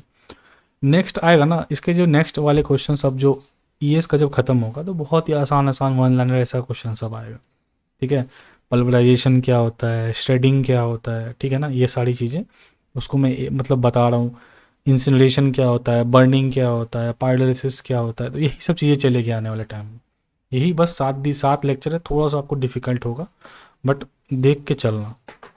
ठीक है ना, बोला ना फोर्टिफाइड स्ट्रक्चर बनाना है तो देख के चलना, कुछ छूटे नहीं भाई। 60 वैकेंसी है ना, 60 में अगर इसको आप तोड़ोगे कैटेगरी वाइज, ठीक है ना, तो कितना सिंगल डिजिट वैकेंसी में हमेशा से बोलता रहता हूँ वो उसके आसपास रहेगा। ठीक है ना। तो ये जो एग्ज़ामिनेशन है ना, इसलिए बहुत ही शॉर्ट मैंने मतलब इसको रखा है कि आप एकदम प्रिसाइजली चीज़ें करके जाएं, कम करें उसको ज़्यादा करके जाएं। और कोई आपका अगर मेन एग्जामिनेशन आप दे रहे हो ना, तो उसके साथ इसको अलाइन कर लें, क्योंकि सिविल के साथ साथ सिलेबस तो चलता है। ठीक है, आपको पेपर 1 आपका जो है आपको वो सिर्फ कवर करना है, बाकी पेपर 2 तो मैंने बोला था ये सारी सोर्सेज मैंने प्रोवाइड करवा दूंगा, पेपर 1 के भी सारे सोर्सेज वैसे मैंने प्रोवाइड करवा दिए। ठीक है ना। अब बहुत लोग हैं जो पीसीएस में हैं, ठीक है, और जो सिविल इंजीनियरिंग बैकग्राउंड से हैं, उनके लिए तो फिर हलवा एग्जाम हो जाता है। ठीक है ना। तो ऐसा नहीं है कि वो लोग इसी पे कंसंट्रेट किए होंगे, वो लोग का तो शुरू से डिटर्मिनेशन अलग होता है। बट अलग अलग कैटेगरी ऑफ पीपल के लिए अलग अलग इसमें, किसी का पेपर 1 अच्छा है तो पेपर 2 के लिए सेक्रीफाइस कर रहा है, किसी का पेपर 2 अच्छा है तो वो टेक्निकल वालों लग रहा है पेपर 1 बहुत है प्रॉब्लम, लेकिन नहीं है। समझ रहे हो ना, ऐसा नहीं है, आप आराम से इसकी तैयारी कर सकते हो, कोई दिक्कत नहीं है। बट इसको मेन फोकस बनाने का मतलब अगर बहुत है कि भाई यही निकालना है, तो आपको पता है कंपटीशन 60 सीट पे कितना होगा। ठीक है ना। तो या तो अलाइन कर लो, या तो अभी से एग्जामिनेशन डेट वैसे 23 अप्रैल है मेरे हिसाब से, है ना, हो गया है तो वो देके। लेकिन जो आपका कोर सिलेबस है, कोर एग्ज़ाम है, वो इसकी तरह से इफेक्ट मत होने देना, इतनी सी मैं रिक्वेस्ट करूँगा। ठीक है। ये sewage sludge has a water content of 99%। What is the concentration of suspended solid पूछ रहा है। ये भी मेरे हिसाब से आपके एग्जाम के क्वेश्चन वैसे तो इंपॉर्टेंट नहीं है, लेकिन देखो मैं करवा देता हूँ। इसका है 25। देखो इसमें कुछ करना नहीं है आपका, कितना 99% वाटर कंटेंट दिया हुआ है, मॉइस्चर कंटेंट। ठीक है ना, 99% दिया हुआ है। इसमें क्या करना है, तो इस सवाल में क्या दिक्कत है ना, आपको स्पेसिफिक ग्रेविटी गिवन नहीं है, तो 1.03 ये आप 1 मान के एज्यूम करके सॉल्व करोगे तब ये बनेगा। ठीक है। तो मान के चलते हैं कि 100 kg ऑफ वेट स्लज है, 100 kg ऑफ वेट स्लज है, तो ये हो जाएगा 100 डिवाइडेड बाई 1 इंटू 1000 kg पर मीटर क्यूब। ठीक। तो वेट स्लज का जो वॉल्यूम आएगा 0.1 मीटर क्यूब आ जाएगा, वेट स्लज वॉल्यूम ये आपका आ जाएगा 0.1। अब कंसंट्रेशन ऑफ एसएस जो निकालना है, सस्पेंडेड सॉलिड, वो क्या हो जाएगा, तो वो हो जाएगा 1 kg, तो आपको इधर हो गया, मिलीग्राम पर लीटर में निकालना है ना। ठीक है। ये इसको मीटर क्यूब को लीटर में कन्वर्ट करेंगे, तो इधर 0.1 लिया है और इसको 10⁻³ हो जाएगा। ठीक है, 10⁻³ लीटर हो जाएगा, तो ये आपका आ जाएगा आंसर 1 इंटू 10⁻⁴ ये रहा। ठीक है, टेंशन मत लेना, सॉल्व कर दिया, बट ये आने वाला है नहीं। Next question, if the average sewage of A city, इतना एक सिटी से इतना सीवेज निकल रहा है लीटर पर डे में दिया हुआ है। ठीक है। और 5 डे बीओडी आपका दिया हुआ है 300 milligram per litre, average 5 day BOD, against standard of 75 mg per day capita at 20 degree C. देखो ये मैथमेटिक्स से सॉल्व अगर करोगे ना, तो ऐसे ही आएगा कि 300 मिलीग्राम पर लीटर बीओडी है और एवरेज ये है, और पर कैपिटा है, तो इस दोनों को इससे डिवाइड कर देंगे तो आपका आंसर आ जाएगा। ठीक है। इसमें इसमें कुछ नहीं है, इसमें बेसिकली 95 इंटू 10⁻⁶ इंटू 300 करोगे और डिवाइड कर दोगे पर कैपिटा से, पर कैपिटा इतने पे पर कैपिटा, तो आपका आंसर कुछ कुछ आ जाना चाहिए। जो भी 10 का पावर जो भी है ये आपका आ जाएगा। कैलकुलेट कर लें क्या, तो ठीक है, ये रहा। ठीक, चलो टेंशन नहीं लो। उसका नेक्स्ट क्वेश्चन है, consider the following statements, the quality of waste water is determined on the basis of dissolve oxygen. ठीक है, the quantity of waste water is determined in basis of dissolve, बिल्कुल सही है। कितना उसमें ऑक्सीजन है या डिजॉल्व ऑक्सीजन है पानी में, उससे हम क्वालिटी का वेस्ट वाटर बता सकते हैं। जैसे कि अब देखो मछली जीने के लिए 4 मिलीग्राम लीटर को ही पीपीएम बोलते हैं, तो वो मछली के लिए इंपॉर्टेंट होता है भाई, फिश लाइफ के लिए, एक्वाटिक लाइफ के लिए आप कह लो, ये हमारा दोस्त मछली है। ठीक है, तो इसको जीने के लिए, ठीक है ना, ये मछली है। ठीक है, ये रेहू नहीं है, रेहू मछली है। ठीक है, चलो कतला ही बोल देते हैं, बड़ा मछली लग रहा है। तो ये मछली है, तो इसको जीने के लिए 4 milligram per litre ppm, 4 ppm पानी आपको चाहिए होता है। ठीक है, तो कुछ तो बात है ना, जब भी तो on the basis of DO हम क्वालिटी ऑफ वेस्ट वाटर बता रहे हैं, तो मतलब वाटर ही ले लो, इतना आपको डीओ चाहिए ही, तो quality of waste water is determined the basis of oxygen. ठीक बात है। The BOD test is based on DO, हाँ भाई उसी पे तो करते हैं। उसके बाद क्या, determination of DO helps in controlling corrosion, oxygen से ही तो होता है। मेरे हिसाब से तीनों ठीक है ना, तीनों ठीक है। 27 का आपको हाँ ठीक है आंसर। उसके बाद नेक्स्ट आते हैं, the dissolved oxygen in a waste water sample is generally estimated by modified Winkler test. ऊपर बताया ये किसके लिए करते हैं, डीओ के लिए, डिजोल्व ऑक्सीजन के लिए टेस्ट करते हैं। Accordingly approximately 200 ml of volume of dissolve oxygen fix solution shall be titrated with. देखो ये पूछ लिया यार, टाइट्रेटेड किससे करते हैं, ऊपर बताया था ना किसके साथ टाइट्रेट करते हैं। अच्छा स्टार्च एज ए इंडिकेटर यहाँ भी है, तो ये भी ठीक हो सकता है। फेरस गलत हो गया, स्टार्च एज इंडिकेटर यहाँ भी है तो ये भी सही हो सकता है। फेरस फिर गलत हो गया, स्टार्च एज इंडिकेटर बताया था मैंने आपको ऊपर में, देखो यहाँ बताया था ना, देखो ये रहा इंडिकेटेड स्टार्च है ना। तो आंसर आपका जो है वो ए और सी में से कोई है, ठीक है। और इसमें जो रीएजेंट यूज़ करते हो सोडियम थायोसल्फेट होता है, इफ़ आई एम करेक्ट, ठीक है। हाँ तो ये सही है। मैं एक इमेज डाल दूंगा आज विंकलार का, वो देख लेना आप, ठीक है। तो थायोसल्फेट रिजेंट होता है, 28 का ए सही, और स्टार्च एज इंडिकेटर, ठीक है। Next question, dilution of the waste water sample with organic free, dilution of the waste water with organic free oxygen saturated water, oxygen भरा हुआ है, नेसेसरी टू मेजर 5 डे। देखो इसका मेरे हिसाब से 29 का आंसर ए है, इसलिए क्योंकि ये एक डेटा है, इसमें एक्सप्लेनेशन की जरूरत नहीं है, ये एक कोई एक्सपेरिमेंट हुआ है, उससे एक्सपेरिमेंट होकर एक डेटा आया है, और डेटा इज सेल्फ एक्सप्लेनेटरी, ठीक है। वो खुद को एक्सप्लेन कर रहा है, मैं पढ़ देता हूँ पूरा। Dilution of waste water sample with organic free oxygen saturated water is necessary to measure 5-day 20 degree C BOD values greater than 7 milligram per liter, greater than 7 milligram per liter, because the saturation of oxygen in water is 9 milligram per liter। बस सही है ये।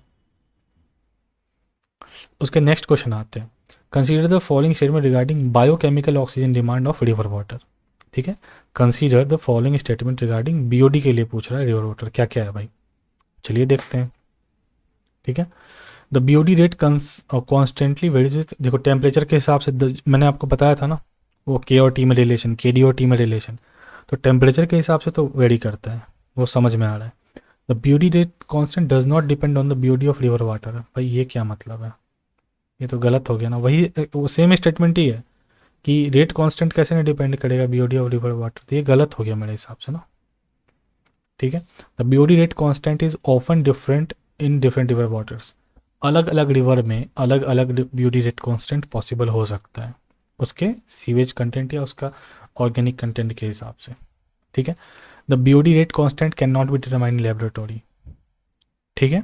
The BOD rate constant can not be determined in laboratory, तो ये भी मेरे हिसाब से गलत है क्योंकि लैब में शायद कर सकते हैं ये, तो 1 और 3 सही है, 30 का आंसर आपको बी हो जाएगा, ठीक है। नेक्स्ट क्वेश्चन चलते हैं।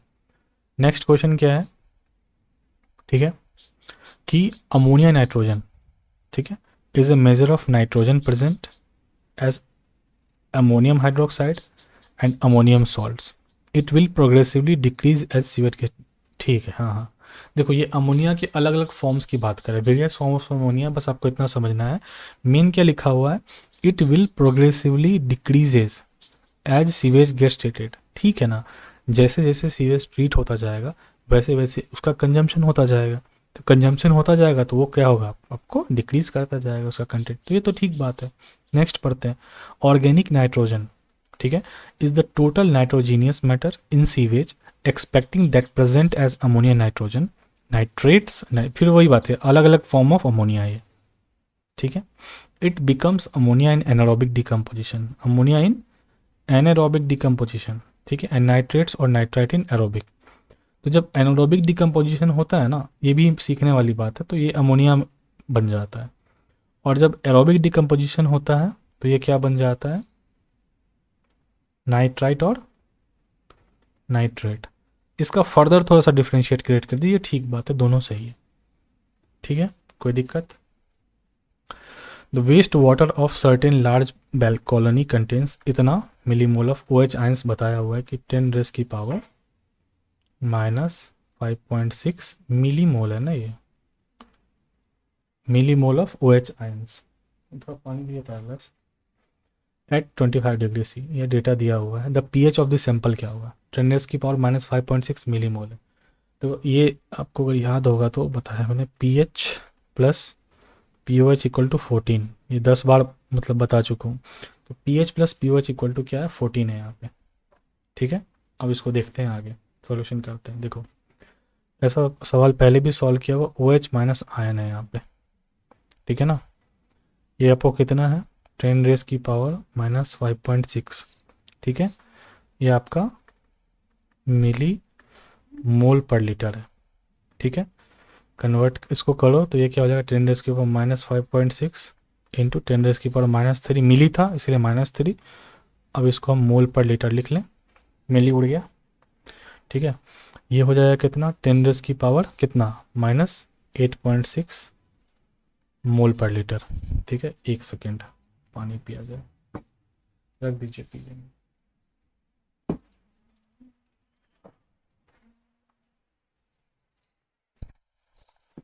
गला सूखने लगता है बोलते बोलते यार। ठीक है, अब यहाँ पे आप इसका पीओएच का फॉर्मूला लगा दो। ये क्या होता है, माइनस लॉग, ठीक है, ओ एच माइनस, ठीक है ये होता है ना, तो माइनस लॉग, ठीक है, इसकी वैल्यू डाल देंगे। ठीक है, डालो 10⁻⁻8.6, जब इसको सॉल्व करोगे लॉग लगा के तो आपका 8.6 ये आंसर आएगा।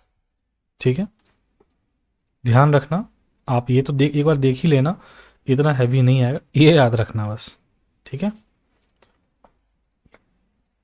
मैं क्या ना बड़ा वो लेके चलता हूँ यार क्वेश्चन को, जैसे कि आपने सैनिटरी का कुछ क्वेश्चंस देखा होगा ना, अब भले ही मेरे उसमें 80 के आसपास स्कोर किया है, ठीक है, लेकिन अब मेरे से 40 क्वेश्चन नहीं बने ऑब्वियसली, तो रूल्स का क्या ही पता रहा होगा। ठीक है ना, लेकिन मेरे को मतलब ऐसा बोलना अच्छा लगता है कि इसमें कुछ नहीं था, ठीक है ना, नॉर्मल था। अब कर लिया सॉल्यूशन तो भाई लगता ही है, अब नया क्वेश्चन करोगे तो थोड़ा सा डिफिकल्टी महसूस होता है, तो that is no subjected to कितना प्रैक्टिस करते हो, उस पर हो जाता है। ठीक है, अब जैसे ये क्वेश्चन प्रैक्टिस है तो ज़्यादा एफर्ट नहीं, थोड़ा मुझे देखना पड़ रहा है। ठीक है ना, अब जैसे एक आध क्वेश्चन शायद मैं पॉइंट भूल जाऊँ तो मैं वहाँ बता देता हूँ कि आप अगर उसको आइडेंटिफाई कर पाओ तो कमेंट सेक्शन में लिख देना। ठीक है ना, मेरा लर्निंग फेज ही चल रहा है तो थोड़ा थोड़ा मिल बांट के भाई लोग काम करेंगे सब आदमी हम लोग। ठीक है, अब देखो नेक्स्ट क्वेश्चन है 33। ठीक है, वो क्या कह रहा है कि dilution of the waste water sample with organic free, बोल दिया भाई ऑर्गेनिक फ्री है। ठीक है, ऑक्सीजन सेचुरेटेड भी है water, is necessary to measure 5 C BOD greater than 7 और, अरे ये रिपीटेड क्वेश्चन है, वही ऊपर वाला सेम है, यानी कि 2 बार रिपीट हुआ ये सेम टू सेम क्वेश्चन। ठीक है, मैंने बोला था एक्सपेरिमेंट डेटा है तो टेंशन मत लो। ठीक है, 34 में जो था वो कुछ नहीं है, ये जो क्वेश्चन नॉट प्रोवाइडेड है ना, ये वही डाइल्यूशन फैक्टर वाला क्वेश्चन है। ठीक है, तो आपको उसका फॉर्मूला मालूम ही है। ठीक है ना, डी ओ क्या होता है, initial D O minus final D O into dilution factor.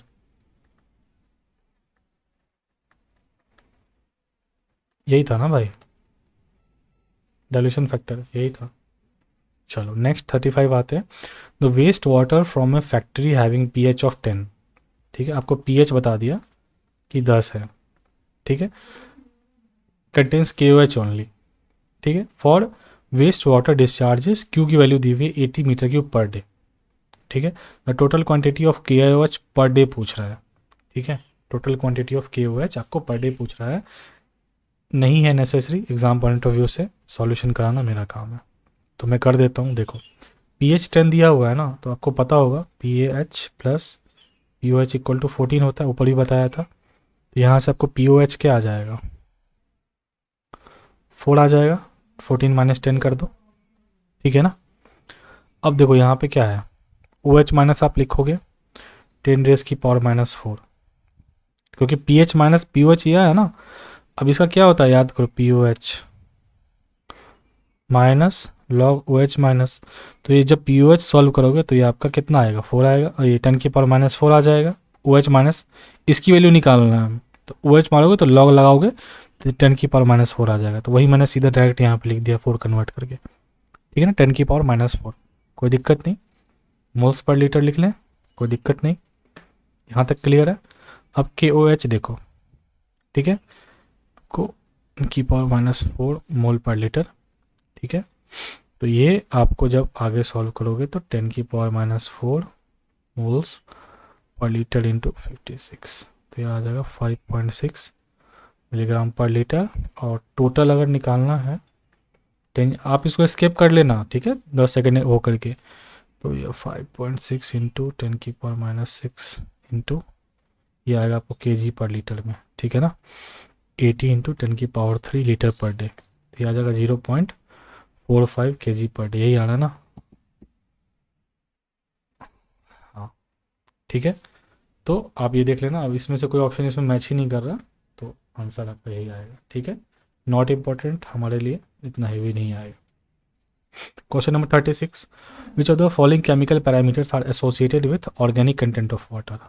Organic content of water, ठीक है, ऑर्गेनिक कंटेंट ऑफ वाटर से कौन कौन सा जो पैरामीटर दिया हुआ है वो हमें बीओडी में भी होता है भाई, सीओडी में भी होता है और टीओसी में भी होता है, तो इसमें कोई प्रॉब्लम ही नहीं था, इस क्वेश्चन में तीनों है, ठीक है।